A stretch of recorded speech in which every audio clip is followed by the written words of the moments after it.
अस्सलाम वालेकुम, कैसे हैं आप लोग? ठीक हैं। आज इस वीडियो के अंदर मैं बात करूंगा FA2 के बारे में। FA2 जो है ये भी एक सब्जेक्ट माना जाता है बहुत इंपॉर्टेंट, यानी आपके ACCA के अंदर।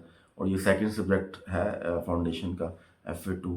और FA2 आमतौर पे बच्चों को मुश्किल लगता है कि इसके चैप्टर थोड़े बढ़ जाते हैं। टोटल इसके 17 चैप्टर्स हैं या प्लान के मुताबिक। तो ये चैप्टर्स बच्चों को मुश्किल लगते हैं, तो इसकी मुश्किल को आसान करने के लिए इन बच्चों की मैंने कुछ चैप्टर्स की लिस्ट बनाई है रैंक वाइज। उस अगर आप लिस्ट को देख लेंगे तो definitely it is really really helpful for you and the students. और ये इसके लिए सिस्टम से है कि रैंक नंबर 1 मैंने नाम दिया है पार्टनरशिप अकाउंट्स को। 14 मार्क्स इसमें से आ सकते हैं, तो ये सबसे ज़्यादा समझ लें इंपॉर्टेंट चैप्टर माना जाता है। रैंक नंबर 1 में पार्टनरशिप अकाउंट्स 14 मार्क्स का आ सकता है। रैंक नंबर 2 में नॉन करंट एसेट्स 12 मार्क्स आ सकते हैं। रैंक नंबर 3 में क्लोजिंग इन्वेंट्री वाला जो चैप्टर है ये 10 मार्क्स का आ सकता है। रैंक नंबर 4 में अक्रूवल्स एंड प्री पेमेंट्स, ये भी 10 मार्क्स का आ सकता है, तो इसको भी आप इम्पोर्टेंट देखिएगा। रैंक नंबर 5 में irrecoverable debts and receivable allowance, ये 8 मार्क्स का आ सकता है। यानी आप यूँ समझ लो कि ये जो मैं आपको लिस्ट दिखा रहा हूँ या बता रहा हूँ, ये बहुत इंपॉर्टेंट मानी जाती है। और यकीन करें ये बड़ी मेहनत से तैयार की गई है। आप इनको ऊपर फोकस करेंगे डेफिनेटली आपको मज़ा आएगा। रैंक नंबर 6 में इनकम्प्लीट रिकॉर्ड्स वाला जो चैप्टर है वो 8 मार्क्स का माना जाता है। रैंक नंबर 7 में सोल ट्रेडर अकाउंट्स वाला जो चैप्टर है ये 6 मार्क्स का आ सकता है।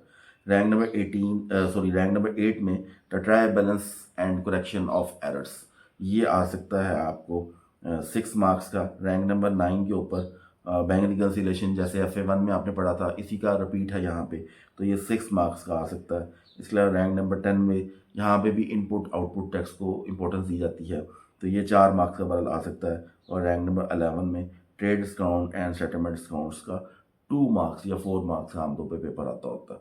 तो ये आप देखें ना, यहाँ पे आप 11 चैप्टर्स या 11 एरियाज को बताया गया जो आपने फोकस करना है आउट ऑफ 17।